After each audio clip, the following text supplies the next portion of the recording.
am here to dig up some pups from a Sago Palm, and I've got one here. These things do not play. One there, one there. This is one, this is two, and this big one right here is three. So that's 1, 2, and then another one right here on this side. So what you have to do is you have to put your chisel, I can't get any help holding cameras and stuff, but you get your chisel and you put it in here in between the pup and the trunk of the tree, and then you hammer away, which I would, but I can't do the camera and the pounding, so I'll just show you what it looks like when I get it off. I found a Sago Palm that someone was willing to let me get their pups off of, and I've got 1, 2, and a big one. That's 3 pups on this side of the Sago Palm, and I've got my chisel. Right in between this Sago Palm and in between this pup and this little pup, and I got a chisel all the way around both sides, and especially in between the trunk and where the pup is. And I'll show you what that looks like when I get it off. Okay, I went all the way around it and got it off. That's one. So that's where it was connected to the trunk. Okay, I can get this out of the way. And I'm going after this one. This is another one on this side. I got to go around, underneath, and behind, and then pull it off. Now, as you can see here, this is what you're fighting the majority of the time when you're taking these pups off. This is where the seed fell down and put its taproot in, and then the taproot grew into the side of the trunk of the main sago, the mama sago. These are females, but it doesn't matter if male or female, this is how they work. So when the seed fell down, it put a taproot in this way, and it grew into mama, and it just hung in there. So when you're cutting these out, you got to keep in mind that this is what you're going after, is after the taproot. Now it's time for me to go all the way around and underneath and behind on this big one right here. Wow, I didn't see this when I was making the video. As you can see, let me back out. This is the one where the taproot was in the last one I took out. If you look right here, this is another, you see the pup right there? That's a bark pup. Well, that's just where the seed fell down. Let me back out. It's where the seed fell down in this wedge, and it put down a taproot, which is this right here. See the taproot right there? I'm not very good at doing camera angles and stuff. I'm just an average person. So right there, that long piece, try to get in there, that is the taproot. I got to cut that, and that way the pup will come right out. Okay, there we go. That's the taproot. That's basically what you're really fighting when you're pulling these pups out.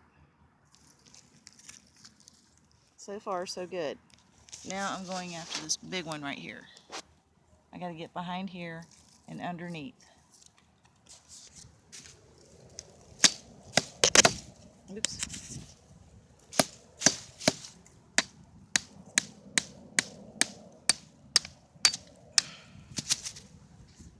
Okay, as you can see, sorry about that.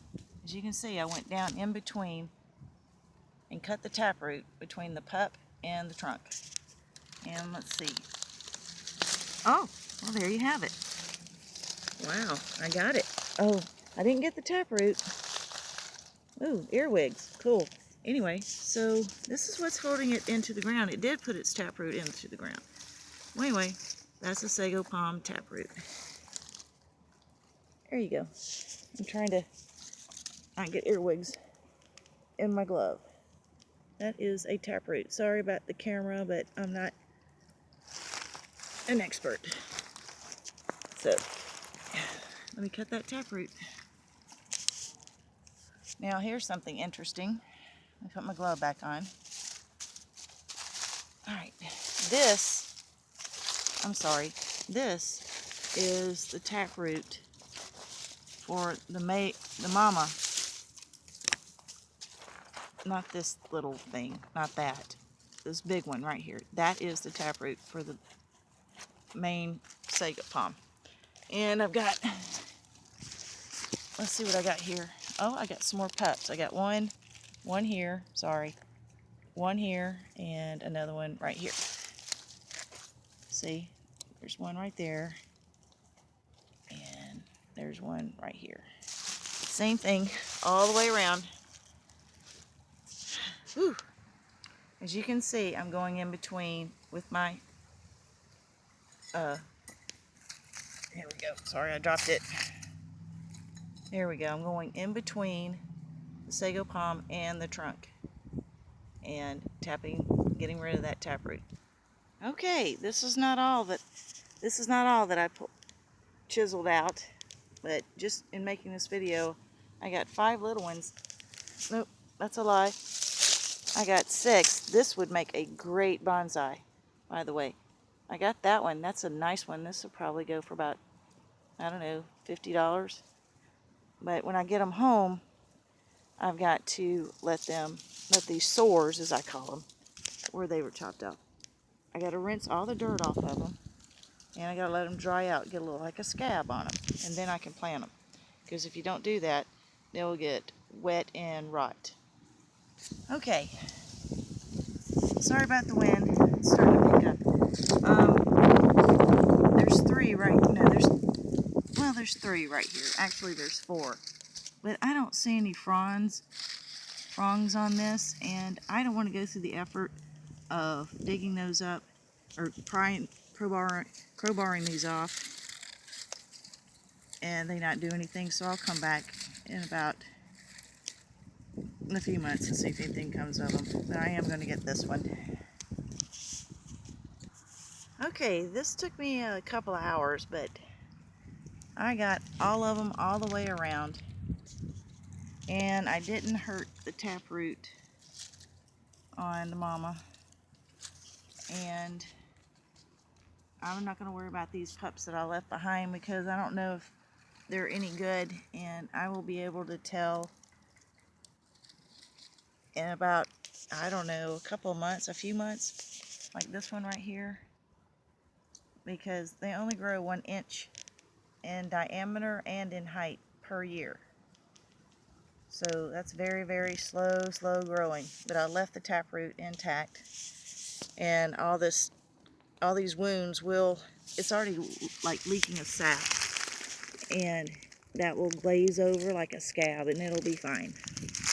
And these are the needles I was telling you about, and they hurt bad. So wear leather gloves. Alright, well, I'll get home and I'll show you the haul that I got and what I'm going to do with them. Okay, this is the mama, and you can tell mamas because they get these. Well, this one's already gone, but in here, that's the middle, and they get a little muffin on it, kind of like mine did. And you can always tell the males because they have a little pecker, painter, penis, whatever, stamen. This cone, that is a male, and I would have grabbed it I would have grabbed it to fertilize mine, but all the pollen's gone out of it. But that is the difference, so it's pretty obvious, you know, what is male and what's female. So I'm going to go in here and thank these people, and I don't know if they wanted me to get these off of here or not. But this is a male plant, but I'll have to get them on a different day because I get females together and then I'll get males together so I can keep them separated. Because you only get male plants off of male plants. Same with females. So let's get home and show you what I got. Okay, so here's the haul I made today on Sago Palm Pups. I did a very good job. Just got to rinse these right here. These are the ones you saw in the previous video. And get them washed. Let them scab over, as I call it. It's where you cut them, they start getting like a scab on it, you know, where they heal. And then I can put them in the ground, because if I put them in the ground now, or put them in pots is what I meant to say, they will rot. So all this came off of one tree, and these are all female, and I go back later to get some males. That'll be a couple of days, but so far so good.